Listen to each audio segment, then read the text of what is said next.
I tell my boys all the time, my job is to make them better men than me. If I make them better men than me, then I'm doing my job.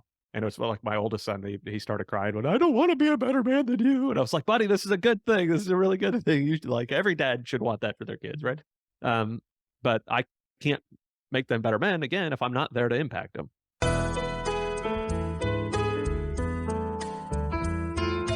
Whether you think you can or you can't, you're right. Henry Ford quote, favorite quote by Adam. Tell us what that means to you. Wow. Yeah. So, first off, thank you very much for having me on here. Really excited to get to talk about one of my favorite things, which is being a dad. If not my favorite thing on this earth, anyways. Whether you think you can or you think you can't, you're right. It feels almost self-explanatory, you have to really kind of start to think about it. All right. So what am I telling myself I can do? What am I telling myself I can't do? So one of the things I told my son is my oldest is we don't say the word can't, right? One of the things I've since we were a little kid, it's almost our motto, as they say, or since he was a little kid, like stay calm and work through the problem. Whatever the problem is, stay calm and work through it because you can figure it out. I don't care if the can means you have to bring daddy in to help you. I don't care if the can means you need to pause for a second so you can go learn how to do it. That you can do anything you put your mind to. Can you flap your arms and fly away? No, but can we figure out how to fly? We absolutely can. I could teach you how to fly. Let's go. So it's just a matter of where your mindset is. And if you think you can't do something, I guarantee you ain't gonna. Like if all you do is tell yourself every day you can't do something, you're right, you can't, and you won't. So The power of our mind is so incredible. yeah. The whenever we're it's so funny because in my marketing branding world, I always tell people like don't lead with mindset. Mhm. Mindset is like this grease in the wheels of everything else that you're doing. Don't lead with it. Don't lead with it. But it is really critical. The way that we think of the fix versus growth mindset. I think a lot about Dr. Carol Dweight's the book Mindset, and that's kind of what you're saying. Like, hey, if you can Mhm. do something, your brain's going to figure out and start asking the question, how, not should I, or is it Yeah. possible? There's like, how can I create this? Wonderful thing, great value to teach your kids. Just before it's funny because we started this conversation a little bit rushed because we got to this great chat just before we went on air about suiting. And what I'd love to hear from you is a little bit of framework around your background because we talked about Mhm. that and we can kind of go from there.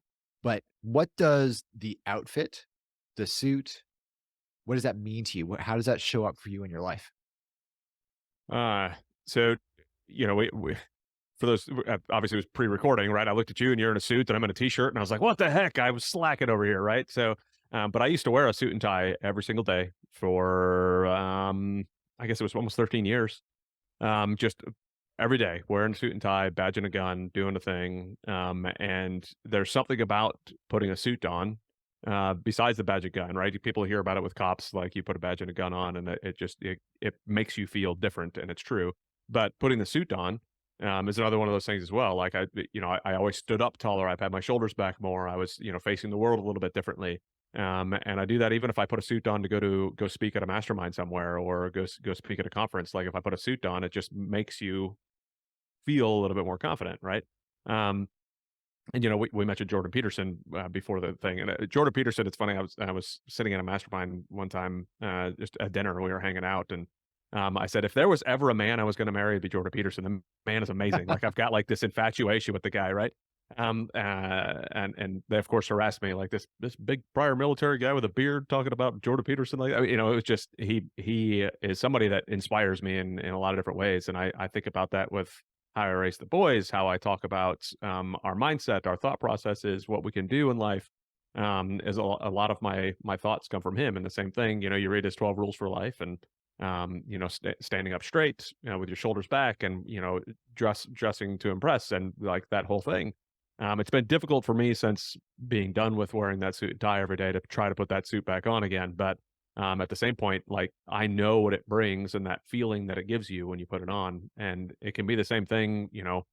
Uh, maybe we could do that with our kid. I don't know. I didn't think about it till just now. Like maybe our kids. Like maybe I can look at my boys and say, all right, how do I dress my boys to help them get that confidence and feel better about it?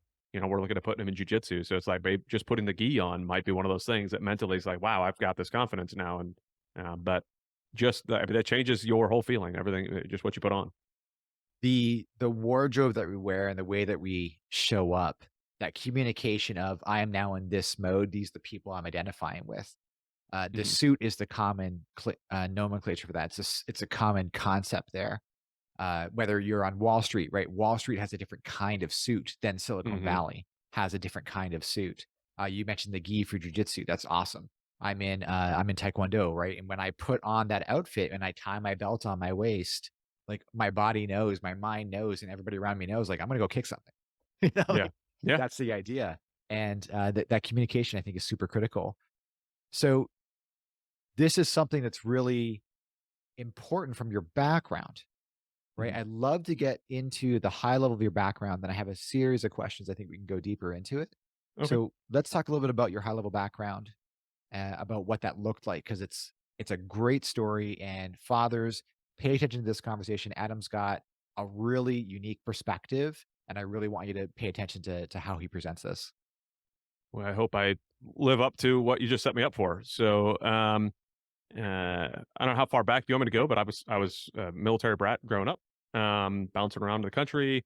Went to one school my entire life for more than 2 years. The rest of them I bounced around all over, and that was where I graduated high school from. Um, How so I long joined the military. before What's that? just to interject, like, how frequently were you changing schools?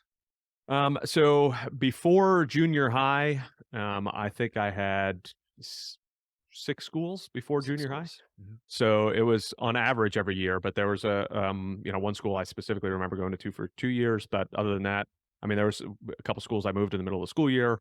Yeah. I didn't even finish a year in some of them. So, and then once I hit junior high, I started to settle down a little bit. But still ended up switching schools twice. So yeah, I joined the military right out of high school. I didn't know what I didn't know. My parents were both military, so I just joined and went and did that. Was a enlisted guy for about 8 years. Iraq, Afghanistan, bounced around all over the world. Did some fun things there. And then got out, got married, went back into the military because my wife was also military, and I was supposed to go be a pilot when I went back in, busted my neck, lost that, and then became a federal agent. So if you guys have heard of NCIS, I did that, but for the Air Force, we called it OSI. Are you Um, Gibbs? so, Are you Gibbs? sure, I just don't shoot as many people as he did. So, but yeah, it's funny because our headquarters is at Quantico, and they would bring like some NCIS folks there once in a while. They never did when I was there because the majority of the time I was there was at the beginning of COVID. But yeah, so Gibbs would show up there to the headquarters because it was NCIS and OSI headquarters there. So a couple years into being an agent, my wife got pregnant.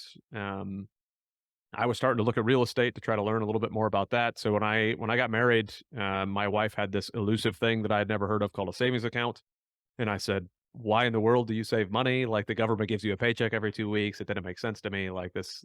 Why do you do that?" Um, I had no idea because I had always seen what my parents did, so that's just what I did. I mean, I have every 2 weeks to pay more money. I have this much money until I get another one, so I'll spend that much money. My wife, her family was her mom was born and raised in Cuba, so she had hoard, hoard, hoard, save everything you can, which is what her mom taught her, right? So, the two of us together, it's like she saves everything, I spend everything. We got to figure out how to do this.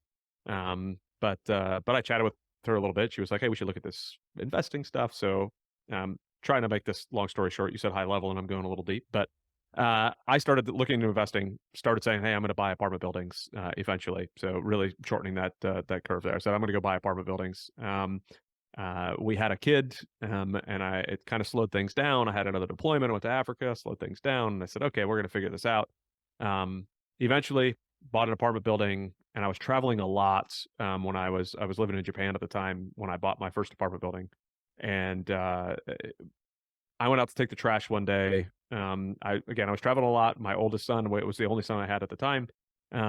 He came running up to me when I was taking the trash, "Daddy, daddy, daddy, don't leave again," and crying his eyes out. And all I was doing was taking the trash out. And I said, something's got to change. I can't keep doing this. I mean, I was bouncing all over the world, being told to go somewhere for whatever reason I didn't know. I mean, I obviously knew the reasons, but it was like that. Does that reason go past this front door? and no, like I need a reason that's family based, not just, because the government needs me to go somewhere.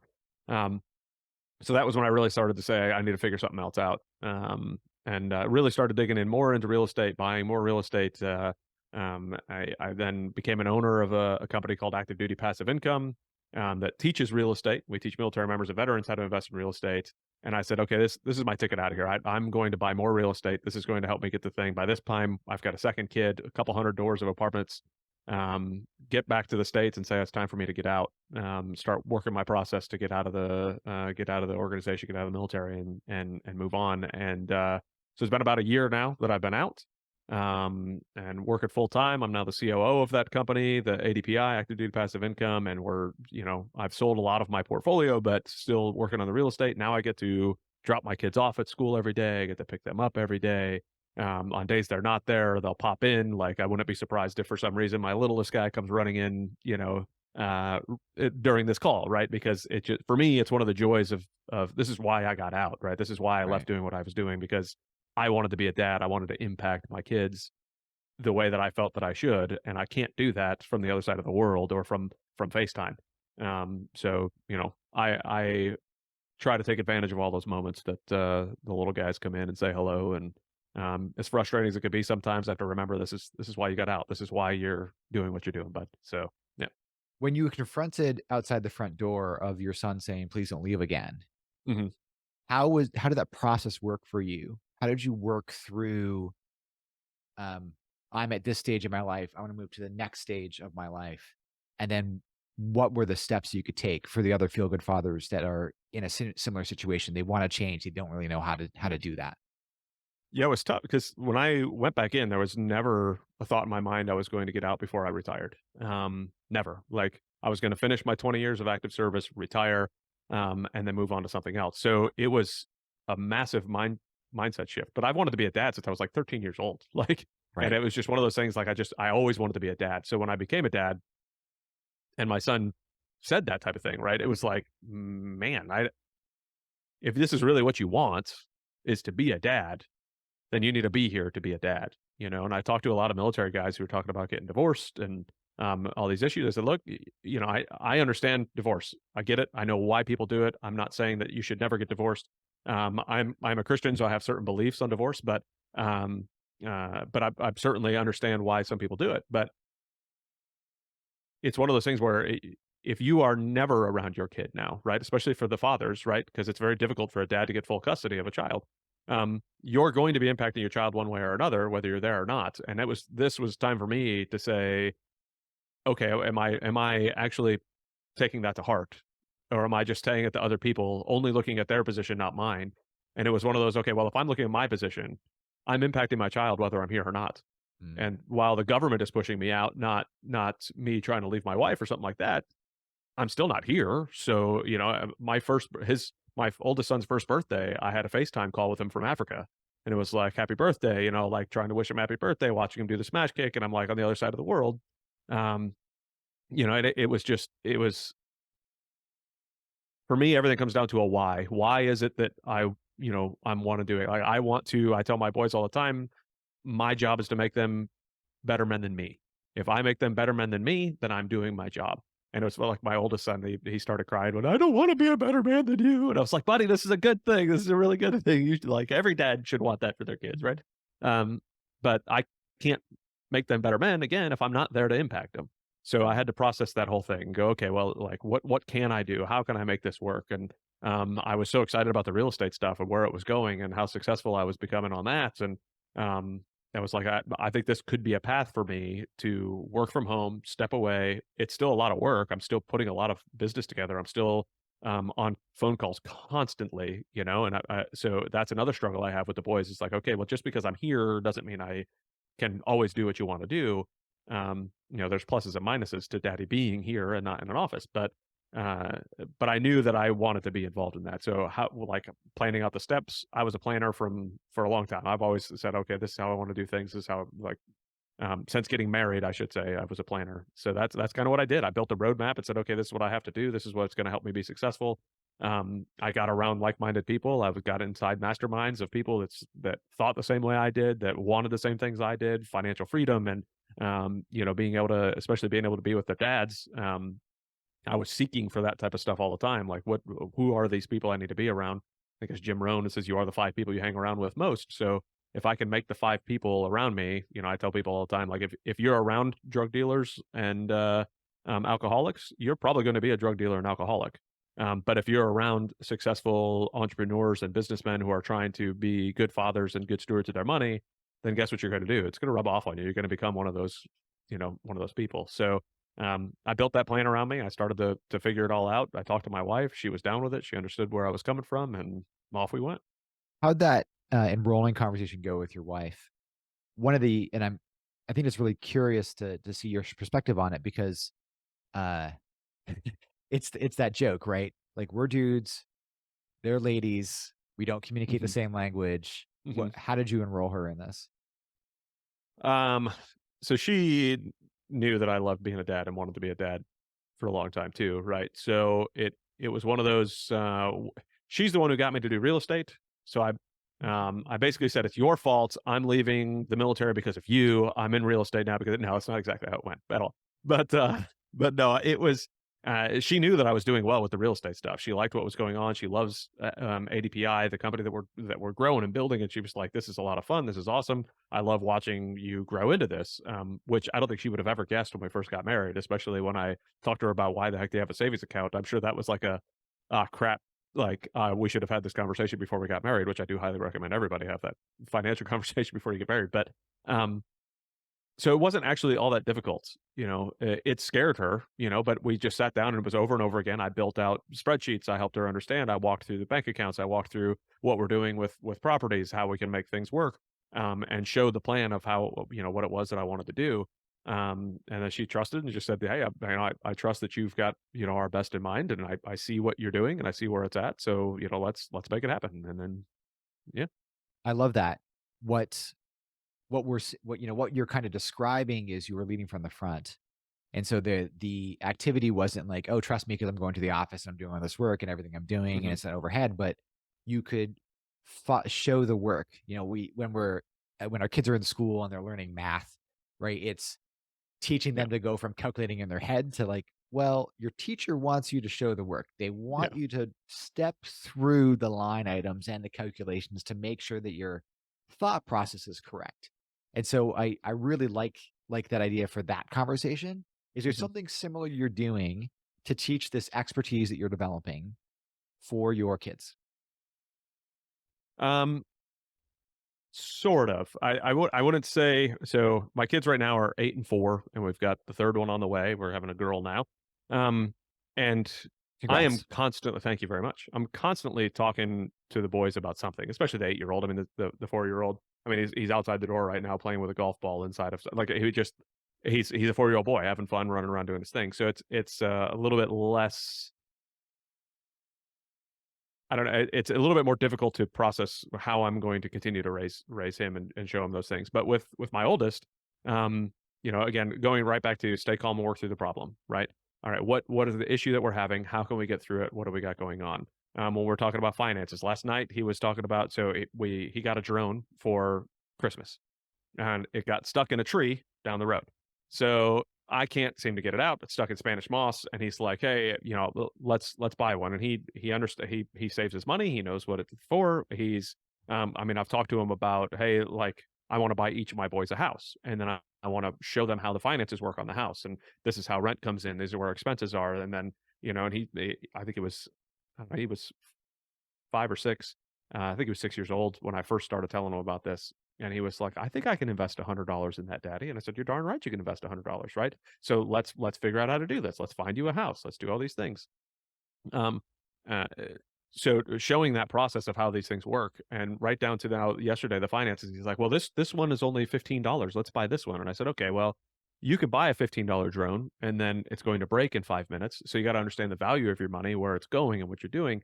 So we're constantly talking about things, right? And when he asked me, even as an 8-year-old, I mean, he's since he was 6 or 7, he's been saying, "Hey, when I get married and have kids, what do I?" And I was like, like as a 7-year-old, like, what do you mean when you get married and have kids? But we talk about those things and say, this is how mommy and daddy do things. And this is why mommy and daddy do things. And this is why mommy and daddy to them always agree on everything because they're not going to see they may see disagreements where we start to discuss and have a conversation, but when it comes to the big things, mommy and daddy have already had these conversations, so it's a unified front. So I have those conversations with Adam to say, look, mommy and daddy are on the same page because we're always talking, we're always communicating. Mm. We're putting a plan in place on how we want to raise you guys. We're putting a plan in place on how we want to be better husbands and wives.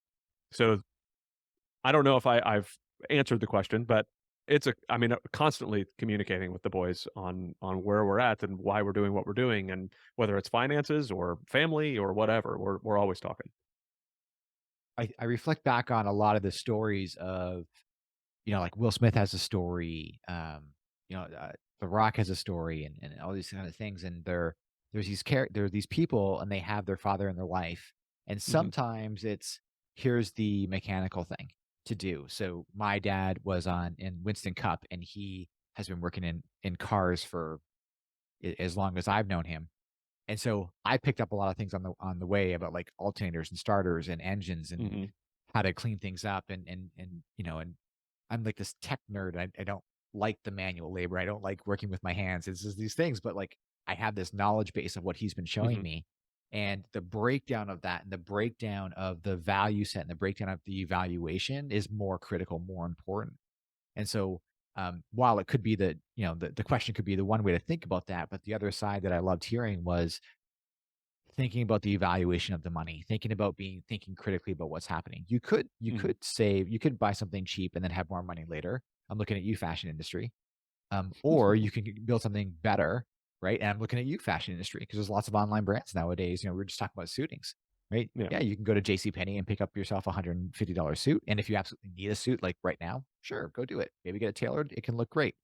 Uh, but there's also a big difference if you get something made to measure or custom and you understand a little bit more about style and fit and fabric, right? yeah. All these different pieces are meaningful.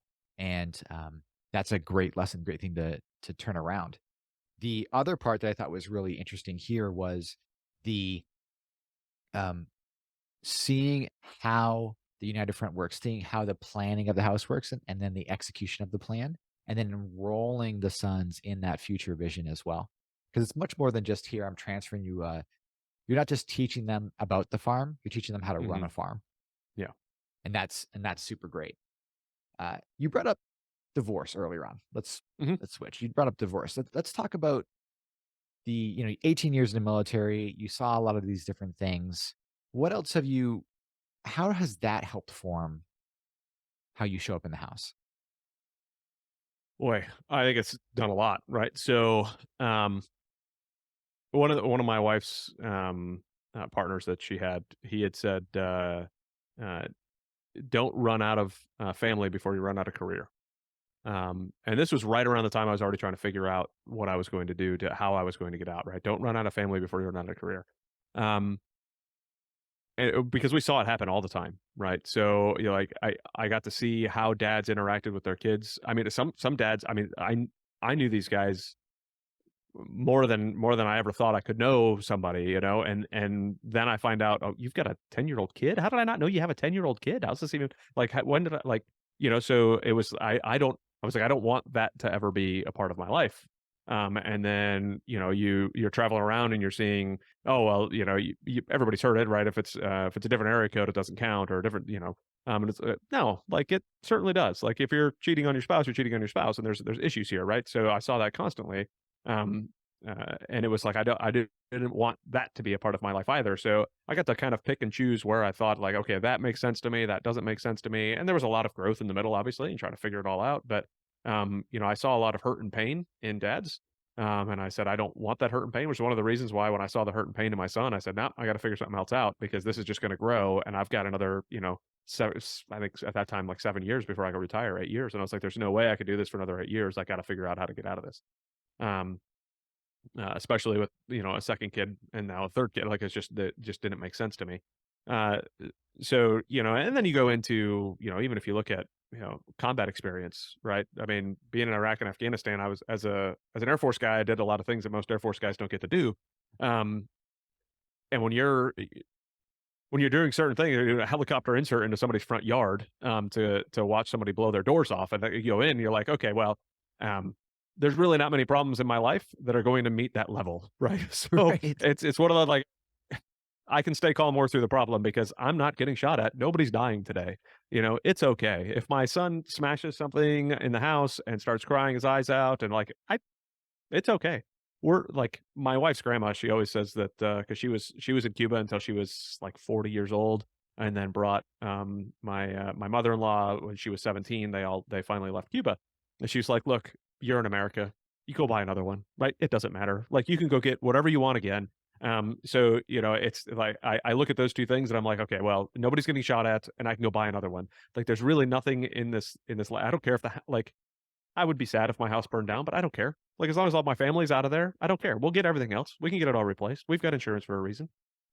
So there's been a lot of awesome things that the military has taught me on mindset and how to get through things. And I mean, I was not all that strong in my mindset for a while until Afghanistan was really one of my pivotal moments in my life of kind of changing direction in my thought process of mindset. And um, but I don't know. I said a whole lot there. I hope I was answering kind of what you Do were you looking have, for. So are you comfortable sharing any details about what you learned there for your mindset? Like what was the lesson? yeah, Or sure, yeah, sure, love yeah. to hear that. So um, I'd say that, I had a hard time standing up for myself for a long time. So I didn't hit 5 feet tall or 100 pounds till 10th grade. I was a pretty small guy. And then when I became a canine handler, while I was in canine school, I went from, like, barely being able to bench the bar to benching 285 and, working out all the time, and I got in shape, but I was still mentally 5 feet tall and 100 pounds, right? And Mhm. it took me a while to kind of grow into my own skin. And then when I got to Afghanistan, it was one of those things where, I mean, I'd already been to Iraq. So, wonderful experiences there, of course. And then go to Afghanistan was just a different world. I was with a different group of folks. I was with some special operators out there, and it was a different world, right? I'm working with these guys that are extremely battle hardened. They don't take crap from anybody. They don't like, I mean, and so I had a lot of rubbing raw with one of these guys, like the team sergeant, and he and I did not get along very well at the beginning. He had a very terrible dog handler before me, and we're attachments. I'm not a special operator. I'm just an attachment. I'm just some guy that they picked up and said, "Hey, you could find bombs with your dog. Go attach to this Green Beret team and go have fun." So I was like, okay. Um, and I'm working with these guys, and I could not get through to this guy. We had a really hard time, and then one day I just said, "Look, this is what it is," and I started just laying it out, and I was like, "I'm done with this. Like, I can't do it anymore." And then after that conversation, I was like, "Holy crap! I just stood up for myself for like my first like really stand up for myself for the first time in like a long time, right?" Mhm. Knowing that this guy could absolutely destroy me at any moment that he wanted to, right? But then that was kind of a turning point for me to go, you know what? Like, I can do this better. I could do this wiser. I could do it in a more um, succinct way. And that took me still even a couple years after that to really start to figure that out. But that was the beginning, a turning point for me was just like getting into a disagreement with him over and over and over again. Like, and it was rough. And then of course you add into the fact that you're in a combat environment, you're running outside the wire doing stuff, and you've got, uh, a constant threat going on all the time. Like it was a really interesting time. Um, yeah, and of course there are more stories and different things that have gone on there, but that was like the real turning point was that conversation at my door with the team sergeant. So One of the things that's very common, for I think in particular for men's psychology is that you wanna know that the guy that's, on the line with you, that's maybe building the railroad, or I can't really speak to combat situations. I think about it in sports situation. I want to know mhm, that the guy that's on my shift, if I'm in, I played center in hockey and defense. It's like I want to know that the other defenseman is going to take his side. I got my side. If he doesn't, I don't want to play with him. You know, mhm, if I was a flanker in football in school. It's like if I'm running down the field, I need to know, that the split back or the tight end is doing their thing in case I have to do a pattern or something like that. And they're relying on yeah, me, right? Running back and halfback, they're relying on me. If they're doing a wide out, I need to be able to come in and block that outside linebacker so they can for get sure, that extra couple of yards. And so I think there was that natural selection of I need to trust the boundaries. I need to trust that this person next to me is doing their job. And I think that, as far as, like, standing up for yourself and doing that kinda jazz, I think it's great. What a fantastic lesson. Uh, how could we teach folks that, you know, aren't in the military, that aren't, Mhm. like, in life and death situations, what would we say to them to how to you mentioned some tweaking of standing up for yourself, some tweaking of the wisdom. What do you know now that's different? So I wanna touch on something you chatted about a second ago that I think is going to pair into this, right? So you were talking about, knowing that the person next to you's got that thing, got your back, right? I think that that team starter was doing the same thing with me, right? Mm, Does is this guy going to have my back? He's a guy that's I'm supposed to be out there finding bombs that are there to blow us up, right? So if he can't trust me to go out and do it because he couldn't trust the dog handlers there before me, he was a pile of garbage, right? So I'm automatically associated with that person. So now if I can break that association and he can say, okay, I think this guy may not be the same way, and he could figure out the same thing about me as I'm trying to figure out about him. And we figured out how to trust each other. After that moment, after I stood up for myself, everything went a lot more smoothly. I was able to talk to him. We were able to get through. We were able to go on missions more. We were able to it was a lot better. So to go into what you're asking, um, I think there's a few different things, right? Like understand what the other person is where they're coming from. If you can put yourself in their shoes for a minute, and when you're in the middle of a conversation, it's not always easy. When you're in the middle of an argument, it's not always easy. It's sometimes when you go back, if you're mature enough to say, "Okay, I need to sit down." Let's say worst case scenario, like Jordan Peterson actually talks about this, right? Let me get I got in an argument with my wife. I know 100% she was wrong and I was right. But I'm gonna go back to my room and I'm gonna say, "Okay, I know she was completely wrong and I was right, but what if there's 5% that she was right on? What would that 5% be? Where would that 5% go? Okay, well, now I can see like 5% of where she may have been right on that. Well, if it was 10%, how much would 10% be, right?" And then he kinda walks through that of like, "Okay, well, now how can we get together to be able to have, to be able to work through this?" So in conversations, in life, in realizing that everybody I'm not having a conversation with you right now. I'm having a conversation with you and everybody you've ever interacted with. All of yes. your experiences. That's who I'm having a conversation with. So if I can sit there and go, okay, this is I don't know this person's background. I don't like the more I learn about my dad's background, the more I think he's an amazing man. Where growing up, I was like, where are you at? What a pain. Like, why can't I do this? Why are you so, blah, blah, blah.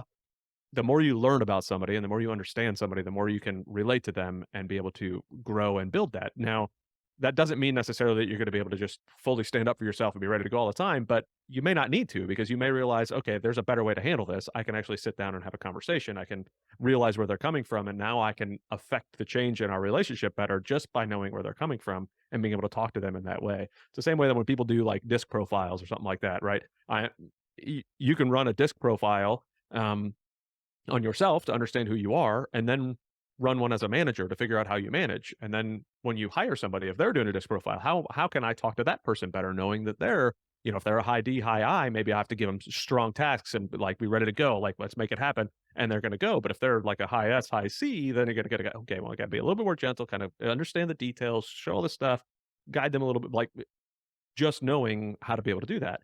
Now that's again not necessarily standing up for yourself, but being able to approach any situation in a much wider lens and a much better understanding of what you're looking at as opposed to just me and my and now. One of the things you mentioned I thought was really great to kind of meditate on just a little bit was you went into a situation where somebody had a pass. You mentioned when you're talking to somebody, you're speaking into every single conversation, every single person that person has ever interacted with. And by you interacting differently and being aware of what was going on, you're technically able to heal in that person, both Mhm. in the past, in the present, and into the future, because you set the new standard for interaction with whatever it is that you represent for that person.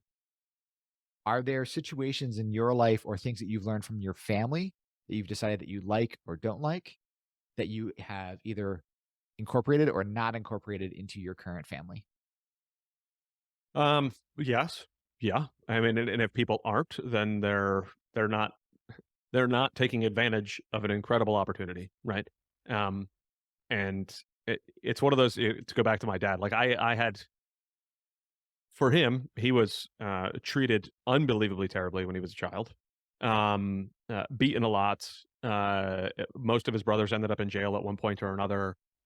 He was close a couple times. Ended up joining the Air Force, which was like basically the only thing that saved him and got him out of there.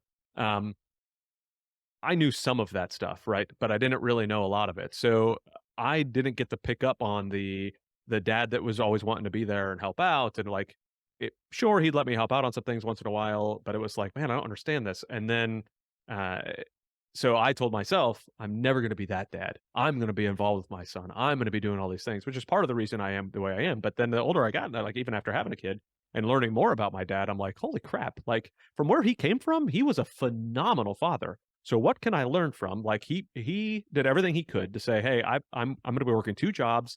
I'm barely going to see my kids because I'm going to provide for them in a better way than my dad provided for me." Which again goes back to I want to train my boys to be better men than me, and that was what he was trying to do. I didn't look at it that way. I looked at it as sure. I guess me and mom are going to go to church because dad's not here to do anything with, you know. So it was difficult for me at that point, but now I realize, okay, he was doing what he thought was best. It's time for me to take that and say, okay, his work ethic, I can use his work ethic and drive to say, hey, I need to earn solid paychecks for my family. I need to be able to take care of them. I need to go do these things. But I can also say, what was I missing? What was I lacking? And go, okay, well, I think that I would like to be a little bit more involved father and actually, you know, be at my kids' games more and be able to support them in these ways. So the things that he wasn't able to do that I felt like I missed as a child, I don't want to make it, I don't want to project it to my kids and say, you're going to be doing these things because I want to relive my past. But whatever my sons want to do, I want to be involved in that. You know, like both of them said they would like to do jujitsu. They want to do golf. They want to do all these things. Okay. Like as long as you're wanting to do it, I'm going to support you and I'm going to be there for you. So I go to all of my son's golf matches. I'm walking with them. I wear the little caddy vest and we're walking around and I'm showing them like this is where the putt's going. And I'm like, I love doing that stuff. Um, but I know that that is impacting my kids, and I know that's impacting me just being able to do it. So, and then you know, finances was another thing where, you know, seeing what I saw like paycheck to paycheck, doing all the stuff. I mean, I've made powdered milk as a kid, right? I mean, it was like we all we had was powdered milk. Let's make the powdered milk, shake it up. Um, and that okay, nope, like it didn't mean anything to me. I didn't know any different. This is just what we do, you know. But then when I grew up and I was like, oh, okay, I'm seeing what we did. I'm seeing where we're at, and saying, okay, now after I get married and see my wife with a bank account, and I'm like, okay, something's. I didn't know that was a thing. I didn't know people did that. So now, how can I look back? One of my favorite books is Secret to the Millionaire Mind. Of Great course, I'm book. big into Harbecker. finances, big into apartments. Yeah, T. Harbecker. It's a fantastic book. Highly recommend it to anybody. It talks a lot about money, but you can apply that in almost any part of your life, right? The way you do one Um, thing's the way you do all things. exactly. Yeah. Yep. Yeah. Yeah. So I looked at it and went, man, this is why I used to do what I do with money, and like, and now I can see it in myself too. Or if I start to swipe that card a little bit too much and go, like Mm. you're reverting back. So what I tell people all the time is, um, you have a wireframe in your brain, right? And your wireframe is built over the years of your experiences. This is where it goes to. So anytime an experience happens, again, I'm going to go back to my wireframe, right? And say, okay, I've got to put it inside this wireframe and then apply it to my life in that way. I had to completely rebuild the wireframe. It doesn't mean it's not there still. There's still some roots of that wireframe that are there that once in a while I go back to and go, no, no, no, that's your old wireframe. Don't go back to that thought process. You need to go to this thought process. You know, you're going back to spending money over here, or you're going back to whatever previous experience it was. You're a new you. Go go and do the things that this person needs to do. Um, but yeah, I highly recommend Secrets of the Millionaire Mind. What an amazing book. 100%. Um, Taylor Swift had something very similar. She was very famous Oh, for gracious. Taylor Swift and T. Harv Eker, like, within one sentence of each what other? Man, I'm glad I'm yep. sitting down. Uh, I love the she was on this interview and she was talking about her mindset and everything she was going through. How she said, when the old patterns came up, she was like, "No, no, no, that's old Taylor. New Yeah, Taylor does these things. This is yeah. how new Taylor interacts with these situations." The other pattern that I saw that was really, really great, and what a wonderful thing to see is the improvement, and the acknowledgement of my father did X from him. He got this much better. I started here at this number. I started at B. I'm now at C. And now your Mhm. sons are gonna start at C and they'll go to D, right? So that generational pattern of self-improvement and making things better. The other thought that came up to me as you were talking about the surrounding and what you were learning from and who's in your environment, the Jim Rohn, 5 people that are around you. One of the big issues that we have is, that common criticism against poverty, like, you can just go get a Mhm. job. Well, if you're in an environment where nobody in your entire family line has a Yeah. job, how are you gonna know that a job is even a thing you can do? Mhm. If you're in a line of, if you're in a neighborhood where nobody even gets their high school diploma, nobody even goes to high school, like, you're never gonna know that high school is the next thing to do in that pattern. Yep. So it's really great to see the pattern breaking of these generational habits. Something else we discussed I think would be really valuable would be this idea of the structured versus unstructured life. And so you went from a really huge context switch of this structured military, you even said so, the government's telling me where I need to go and what I need to Mhm. do, to entrepreneurship, which is none of that. Yeah. Can you talk a little bit about that? Yeah. So, first joining the military, right? Like they break you down in basic training and, and then try to build you up to be what they want you to be. And that's everybody, right? Even when you graduate basic training and you go, so for the Air Force, I went to tech school. I used to turn wrenches on the F-117, the stealth fighter back in the day. So we go through tech school and you're there and you're not even allowed to put on civilian clothes for like the first 2 months, even after graduating basic training. Like Mm. you're just not. So you don't even know what anybody does, right? So like you don't know how they dress, you don't know anything about them. Like you go from high school where you judge somebody, oh, that person has Abercrombie, they must be this, and that person has Janko jeans, they must be that. Like so, you go through that whole process and then go and maybe I just aged myself by saying Janko jeans, but that's So, okay. like, I don't know what that is. Um, I was like, "What are all those?" right, sorry, losing internet service, gotta go. It's you don't know, right? So everything is structured. You have to be here at this time. You have to do things at this time, and then you just get used to it. And my parents did that. So I mean, obviously, this is what you do. So this is what I do. And I went through, did my stuff, and kept on going. When I got out, I went to college, and college taught me a lot about the lack of structure too, right? Because when like for somebody who goes from high school to college, that you hear all the time, right? Like, hey, high school is very structured. You know what time you're like college. They don't care if you don't show up. You're not going to get them. Like if you fail, you fail. That's on you. Like in high school, there your guidance counselor's chasing you down. Blah blah blah. So I went to college and not even thinking about that. I'd already been deployed multiple times, been around the world, and then I'm getting here and there's people sleeping in class and running their mouth and talking all this. I'm like, what is happening here? Like you guys are driving me nuts. Like, I would literally, like, get angry and yell at students in the middle of class. I'm like, "You're taking away from my ability to, like." So it was a wide opening an eye-opening thing to say, "Okay, not everything in life is as structured as the military was. You need to calm yourself down, you need to realize what's going on." And then I went back in the military. It was one of the like, again, my wife's in, so it was like, I'm just gonna go back in anyways. So, back into the structure again, and I went back to be an officer, so I had to go back through a basic training again and go through that process, and, back to it, and then I was having a hard time with the structure. I was like, "Ugh, I just don't wanna deal with this anymore." Like, I've been in longer than the person who's here yelling at me. I don't wanna deal with this anymore. Like, I just want this to be over with. I don't wanna do a room inspection. I don't like none of this stuff, you know? Um uh, so I had already had that taste of a little bit less structure. I grew facial hair out. I was really excited and then come back in again. But I was excited because I was going to be a pilot. So yes, can't wait. Let's go be a pilot. Which you want to talk about structure, a military pilot, like everything, like you're sitting in chair flying and it's all right. What's your next step? Okay. Where's that lever? Where's this? And there's no plane in front of you, but you got to put your hands where the levers are. You got to know exactly what you need to do. This is step number 3. This is step number 4, like everything over and over again. Like it's nothing but structure. Um, Thankfully, I didn't end up. I say thankfully now. It was really sad back then, but thankfully, I did not end up going through pilot training because the day before is when I found out I wasn't going. But that allowed me to go into being an agent, where I wore a suit and tie every day. It was a little bit less structure. We were allowed to kind of have an environment to say, "Hey, you can create your stuff." I mean, I had to go out and do surveillance on random things, or do like, "Hey, um, this person coming in from another country is a little shady. Let's go do surveillance on him." So we go and do surveillance on this foreign national who's probably trying to steal some of our high level information. So you have like, there's no structure in that, right? I mean, you have some rules that you have to play by, but I had to make up an op plan, figure all this out, make phone calls, like, call people on radios, figure out where we're going. I don't know whether he's going to meet somebody or if he's going to Best Buy. I don't know. Or maybe he's meeting somebody at Best Buy. Who knows? So I got to get a little bit more flexibility in my job, and it was much less military. I wasn't, I mean, like I said, I wore a suit and tie every day. I had really long sideburns. Like it was like, it was not the normal military stuff. So I had a small ease into it, but it was a wide opening when I started working with ADPI and owning that company and helping run it, building the academies and everything that we had going on while I was still doing that job.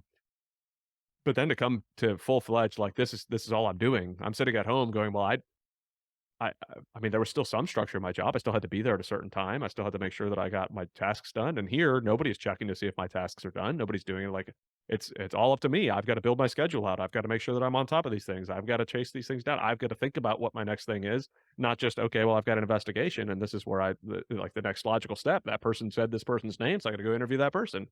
Well, now I've gotta build all that myself and say, "Okay, well, where's this going?" And it's been difficult, especially when you have the kids at home and you're trying to go through all that. It's like, "Okay, well, how do I structure all this?" So it's been a lot of work for me, and I'm talking to my partners and, "Okay, well, how do you guys time block, right? What do you guys do with your schedule?" So now I put everything into my calendar.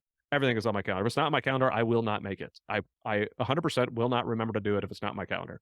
So that's how I'm building structure that way. I just hired another assistant to help me manage that calendar, help me manage those emails, help me do the right things, help me to be in the right place at the right time, help me to remember that I have to pay my mortgage, right? Like, I mean, it needs to be in the documents. So, um, it's been a lot of work. It's been a lot of I'm still working on it. It's only been a year of doing this full time, and it's exhausting, but I've got a fantastic team with ADPI. I've got a fantastic team with my family.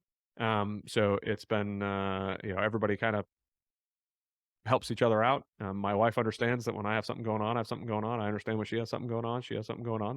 That is what it is. It's exhausting. It's a lot of work to figure it all out. Being an entrepreneur and working from home sounds great, but you got to have the right structure and understand. You got to build your own structure. Jocko Willink, discipline is freedom, right? Mhm. If I'm disciplined with my calendar, which I'm still working on, because I still want that freedom, but I forget that discipline is what gets me that, right? So yeah, it's a It grind. it really reminds me of the structure for kids as, Mhm, I have a brand new baby, 3 months old, and a 10-year-old, and the structure is when they're young, it's so like, "All right, every 2 hours, do the yep, feeding, change the diaper, do this thing, you can do a nap mhm, for this time, or sleeping too long, gotta wake them up," like, and it's all this structure.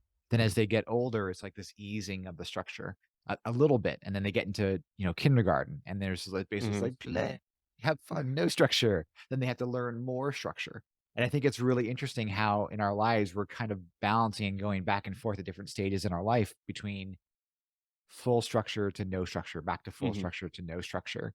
And that's I mean, have you thought about doing anything or talking about this journey with your kids?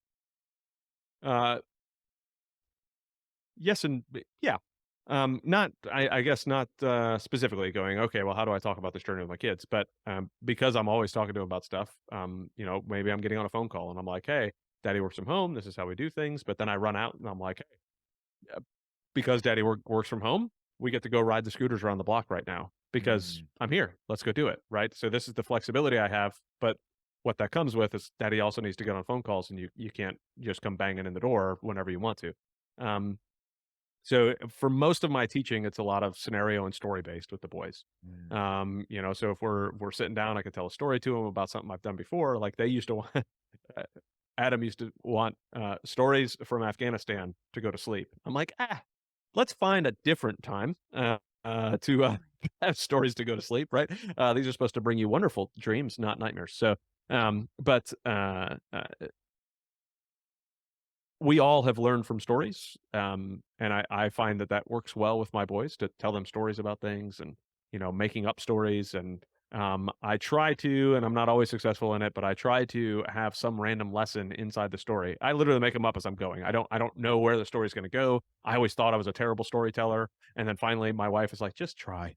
And I started doing it, and it was so much fun. I just kept going down this road, just telling the story and having a good time. And then I was like, "Ooh, I bet you if I do this in the middle of the story," and then I get to the end of the story, and Adam looks at me. He says, "Did did that person in the story do that because," and then he would come up with some that he would catch the lesson that I was teaching. I was like, "Holy crap, that worked." Like, the first time it happened, I was like, "I need to do this again." So, it turned into a game for me, like, how can I bring these lessons in, Or maybe it's a he was having a difficult time in school that day or whatever, and I know what he was having a hard time with, so I'll bring in a story and make something up and, or, um, he was afraid of wolves there for a short time, so I told him a story about these 2 little boys that were trick or treating and a wolf came out and the two boys bound together and they ended up beating this wolf up and the wolf ran away with his tail between it. Like just going through this whole thing. And it was a long story, but he was like, "Do you really think we could do that with a wolf?" I said, "I'm telling you, buddy, you can do anything you put your mind to. Like, don't you worry about it." And Mhm. that's it over and over again. So for me, I'm always trying to find some lesson that's going to teach them. Sometimes I feel like I do it too much, like I'm like going overboard on it. But at the same point, I mean, if it's working and they're taking it, I'm going to keep giving it to them, right? So I do those types of things for the work. Same thing, like I go back to the finances and go back to like, if I make a mistake, I tell them I'm sorry I made a mistake, or hey, I did not have that on my calendar, and this is why we missed this, or he just recently switched schools, and I brought him late twice in a row, 2 days in a row. I had not adjusted my calendar. I did not understand the drive that morning because we just moved, and I was like, "Dude, this is daddy's fault completely. I'm very sorry. Like, I'll go in and talk to your teacher. I'll go in and talk to the like." So those are the types of lessons I also want to teach is like have the structure, know what it is that you need to do, and be responsible for yourself when you do make those mistakes. Like, don't shy away from it. Like, stand up, stick your shoulders back, chest out, say, "This is my fault. I screwed it up." And you're always going to get better. Just like one guy I listen to a lot, Patrick Bet David, entrepreneur. I absolutely love listening to a lot of his stuff. And he's like, "Look, my kids, there's a rule. If you come and tell me the truth, you're not going to be in trouble. Mm. Like, if you lie to me, it's game on. But if you tell me the truth, like, what happened over here? Ah, well, I was playing with Johnny and I threw this toy and smashed him in the head because I was really angry at him. You you want to be really upset because you just threw a toy at your brother's head, but at the same point, you just told me. And one of the biggest things we need is trust in each other so that we can get through this life together. So let's be honest with each other. Let's be open with each other. Let's chat about it. Be truthful with me. Be honest with me. So I need to show that. If I'm screwing up, I need to be able to get down on my knee, look at him in the face, go face to face with my son, and say, "Hey, this is where I screwed up. This is what we did." Fantastic. Adam, if folks wanna get a hold of you, they wanna learn more about what you're doing and find out, ADPI, where can Yep, they go? Can you let us know how to do that? sure. So I say I'm on Facebook, but I barely ever on there. I've got a few thousand people there, but I don't. I'm not on there. Active duty passive income is definitely on Facebook. We have a large community. If you're military affiliated, spouse, anything like that, jump on active duty passive income. We got a fantastic network of people there. You can reach out to me, Adam at activedutypassiveincome.com or Adam at ralcapitalgroup.com. I'm happy to chat with anybody. If you can't tell, I really like talking about being a dad. It's one of my passions in life. If anybody has questions or if you have critiques and you say, "Hey, I think that you're doing this part wrong," please let me know. I'm an open book. I'm always ready to learn and always ready to do chat. So Thanks so much for tuning in. What a great conversation to have with Adam. He's right there playing with the camera a little bit here, which side he's on. But if you have any comments, questions, anything like that, you really like the show, don't forget to like it. Go ahead and comment below. You'll find all the links that we referenced down there. And also right above here, there'll be a button to subscribe. Go ahead and do that, and you'll be aware of the next interview when it comes. speaking of the next interview, go ahead and click this box right here and go to the next video. I think you're gonna like it.